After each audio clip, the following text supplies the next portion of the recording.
friends. Jake, what's the question? Today's question is, my mom is rude and judgmental. Do you have any suggestions besides just avoiding her? Well, I think it's interesting that the judgment is my mom is rude and judgmental. Oh, you're going right there. I thought she was gonna go gentle first before she pointed out that glaringly obvious piece of this thing. But she went. That's what makes Whit awesome. She goes right there. Yeah, this is the no BS. If you really want the right answers, the good answers. Yeah, so when I rudely judge that my mother is rude and judgmental, what are your suggestions for it? Yeah, well, I think that, well, first, and I say this, just in all honesty with relationships, knowing that relationships are messy, I would say forgive her for being rude and judgmental. And that's a safe suggestion, since Jesus suggested it also. I think you're good with that one. Okay, Nice. Right, it's not just me being judgmental. But no, I think that actually has more momentum and power than we feel like it does. And sometimes it's forgiving them 100 times, or or 70 times 7. Yeah, just getting in the habit of like, oh yeah, I do want to forgive her regularly and often. And what that does is it frees us up to not need them to be any different in order for us to enjoy their company and love them. What would you say? I think you're right on the right track. And I think sort of an underlying question of that is, if you were to just let your mother be the way that she was, does that mean she's walking all over you? Are you now a doormat, but the truth is that what it could push you toward, if you've got your perspective right, is a relationship of honesty. Accepting, like Whit's saying, means that no matter what you say, your mom is allowed to respond however she wants. Simultaneously, you are allowed to show up however you want. And so if you take the time on your own, without your mom being involved, to get clear on how you want to show up, and you know why, and you like it, and it's the character you want to be, whatever that looks like for you, we're not going to tell you, who that is. That's your call. And you decide, this is how I want to show up, and you show up that way. That doesn't mean that your mom has to respond to it a certain way. She also gets to respond however she wants. And that's the accepting part that Whit's describing. So if you imagine that dynamic where you're like, okay, this is who I want to be, and then I'm going to accept however that's received, it brings just almost like a naked honesty to the relationship, where you can really have a space to connect on an intimate level. Yeah. Yeah, and I think the work that we do on our mothers, because we all love our moms, and we can all probably relate that they also cause some frustration. I can't relate. And what I love about what Jake's saying is it allows us to show up in the way that we want from an empowered place, and also use it as an opportunity to kind of clean up our own thinking and to look at some expectations maybe that you're putting on your mom that isn't serving you or her, because she's never been that way. And then the other thing is just knowing what you want your relationship to look like you're saying, Jake. How do I want to show up? Well, when I show up that way, what doors would that open up for our relationship? Yeah.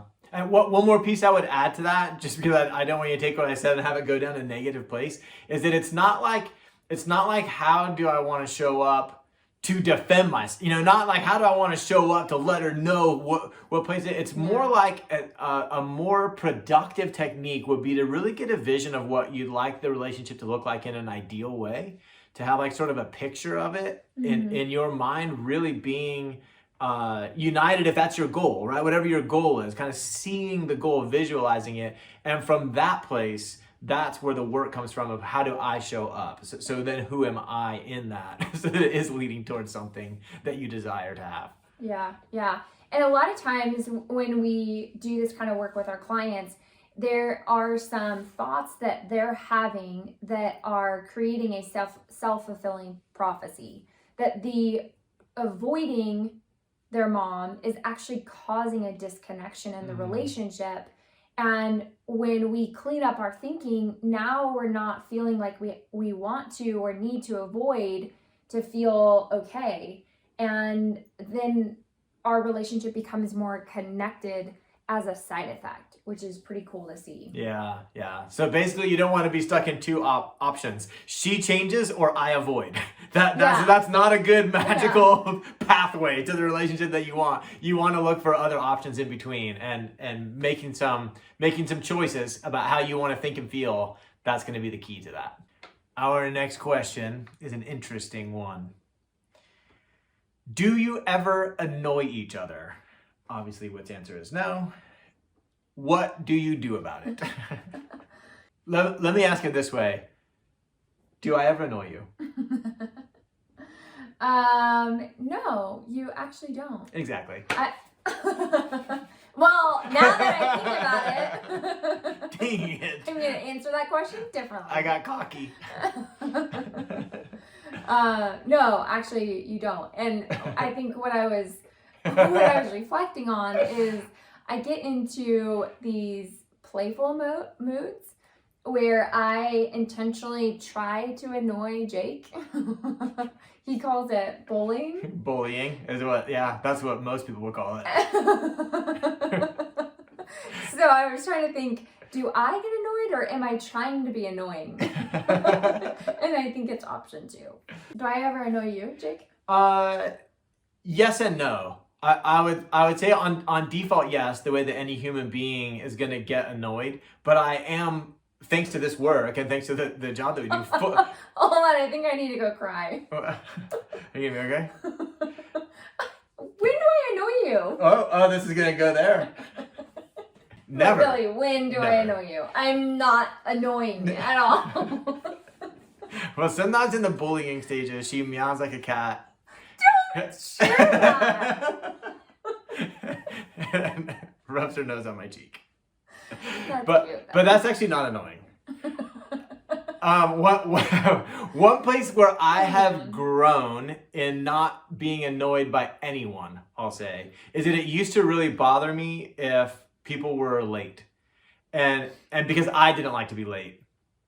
And one of the adjustments that I've made in my thinking, in my own work, in my own mind is like, I don't need to be worried about that. It is not a flaw in my character to be late. Like I'm not thoughtless about being places. So I don't have to worry about that. Like I could see the judgment that I was thinking other people were going to have toward me, which was really me because it's only me in my own head doing all of these things. And I really got a hold of my desire to be on time so I didn't have to be in a hurry. I'm not late.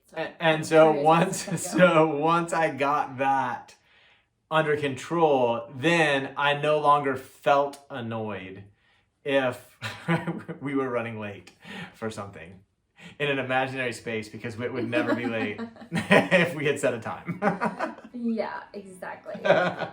So I rate that question on a scale of 1 to 10, 10 being amazing, a 3. Hey, thanks for watching this episode of Ask Steadfast. Whit and I are super excited to use this avenue to sort of spread our message.